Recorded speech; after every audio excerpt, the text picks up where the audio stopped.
her experience with art as a makeup guru and producer. And I want to take a minute to reintroduce the show to everybody because they might have forgotten. But we talk politics, and I want to say right now that all the views on this are not, all the views here aired on the show are not always always held by the good citizens of Bridgeport who I film in. You know, there are some intentionally provocative things that I say, but I don't want anybody to get confused and think that the great people of Bridgeport all think the same way that I do. They don't. So I'm just going to say that on the top.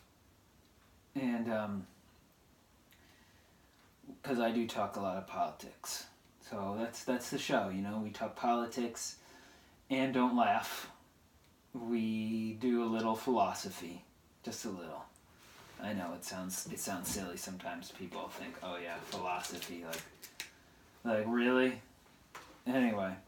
Oh yeah, and we also have music too. So that's nice. We do a little music. And somebody is checking in on our Facebook. Who is that? Oh, it's my guy Abby Perez. That's right, Billy Sunday. What's up, bro? Hi, Abby. Abby, my guy. Today the show is going to be art. It's going to be about art. What's up, Abby? What's up, bro? Today's the show. Today's art and philosophy. We're going to talk about art.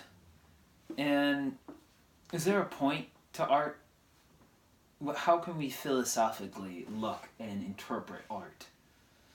And what can we learn from art? And how do politics tie in? We're going to cover all of these questions and much, much more, including an I would interview. love to hear how politics ties into art. That's for sure. I know. A lot of people probably would. And a lot of people would probably be really surprised at how art ties into politics. So, why are politicians so concerned about their hair and their makeup and the slogans and TV commercials? And shouldn't the platforms that they hold on the issues speak for themselves? Isn't that what politics is about? The platforms and the issues?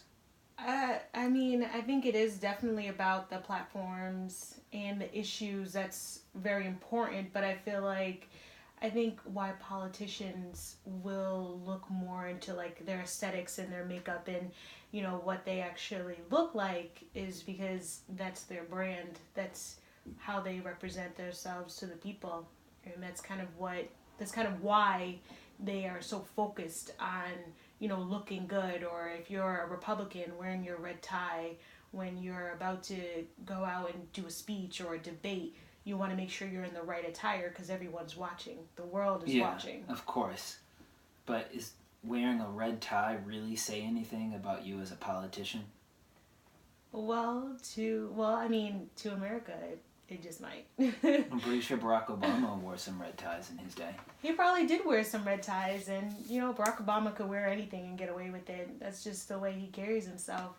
But I feel like it shouldn't mean as much, but sometimes it does. Sometimes it does actually mean more than we anticipate it to mean because, you know, people in America, they like to see people looking good. That's just kind of the way it is right now. Yeah, very true. And I think that we kind of do let the way politicians look influence our vote for them. And I think probably one of the best examples of that is the Nixon-Kennedy debate, which I'm sure most people are familiar with. And that was John F. Kennedy debating Nixon for the first time in the 60s. And the people who were listening to the debate on the radio thought that Nixon won the debate. But the people who were watching it on TV thought that John F. Kennedy won the debate. Absolutely, because he was John F. stylish. Kennedy was a young man. He was very stylish, and He was the Nixon, celebrity of the time. And Nixon, John F. Kennedy was basically a celebrity, and Nixon wasn't as used to being on camera and was sweating, and John F. Kennedy just kind of stayed calm and composed. And even though he didn't really get in all the points that he wanted to on the issues, he won to those who were sitting at home watching him. So, maybe that's what this show is. Maybe, you know, if you don't watch, then you'll think that I'm the star of the show if you're just listening on CastBox. But if you are watching, then you'll know that Mrs. Sunday here is really the true star on the show. I don't know. You kind of have that red shirt on and saying Billionaires Club, so you just might be the star of the show. It does say Billy Sunday, right? I did get an email from one of our viewers that he wanted to know what is it like to be in the Billionaires Club, because I don't know if you guys can see, but here I'll show you on the camera. You probably can't see it on Facebook, but right here on the sleeve it says Billionaires Club. I was just out buying a shirt and it just so happened that it said Billionaires Club. So Legendary Billionaires Club. I don't know what it means to be in the Billionaires Club because I'm not a billionaire, but I do have a shirt that says it, so that's kind of cool, and people like the shirt. And so politicians are supposed to be over being in the Billionaires Club. That's their job. Their job isn't to be in the Billionaires Club. Their job is to be a politician and to basically run the government, run the country, take care of its citizens. So, is that what they're doing? I mean, like, is that really what a politician is supposed to do? I mean, a politician is supposed to be someone who encompasses it all. Yeah, that's why a lot of politicians, they hide and they do things you don't on have the side to give they me shouldn't. an answer. It's okay. Yeah, But no, it's I'm just just saying. That's just the way Yeah. politicians But do many it. politicians do fall prey to thinking that politics is all about being in the Billionaires Club, and they egotistically self-aggrandizement, aka plastic surgery. I mean, there's a lot of politicians who wear, you know, real nice, you know, $100,000 whatever Versace suits and go to get plastic surgery and Or even Michelle Obama. and have like 3 or 4 different wives or whatever, you know. So I mean, there's a lot of that in politics. Even Michelle Obama, she actually was getting a lot of flack during President Obama's campaign, and where they were basically saying to her, or saying about her, the fashion designers that she was wearing, her $2,000 dresses or $100,000 dresses. These big name designers were making these outfits for her, and they're like, how could you wear something so expensive? But I mean, I think she looked amazing during the campaign, and she still looks amazing now, and I think she was just doing her thing. Yeah, definitely. She does look amazing. And I think she should run for president too, but, you know, that'll probably never happen. And, I mean, in terms of beauty, there are really a lot of ugly things in politics.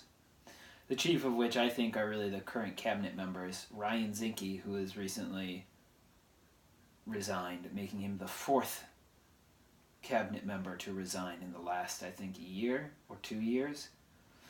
Anyway, are these guys really politicians? You know? Are they really politicians? Or are they just holding office just to make money and to grease connections? And that's really, you know, kind of what happens if someone finds out that they spent a bunch of money on their private jet or their yacht or something, and they get in trouble. And Yeah. I mean, that happens a lot in Connecticut too. It has the nickname Corrupticate if you look Wikipedia.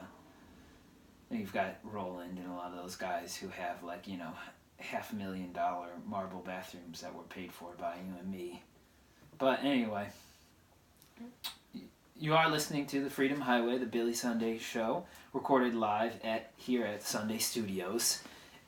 Stream us on Facebook and YouTube. Listen free on the podcast app. It is Sunday, January 5th. It's about 1:18. Anyway, let's go here into the questions of beauty and art. You know, we can get, what do they really mean? A little philosophical in terms of art and beauty. mostly art. You're the one that knows more about beauty than me. As always, I consult the ancients when I have a question.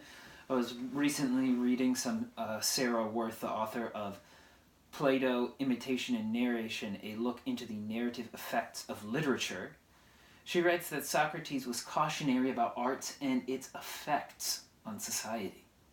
He, in the Republic, said that mimetic art was dangerous because of its ability to control people's emotions. And that I definitely think is true. You know, a lot of times you'll see some stuff and it's like real heartbreaking and heart wrenching, and then all of a sudden it's like cutscene, you know, and they're like sitting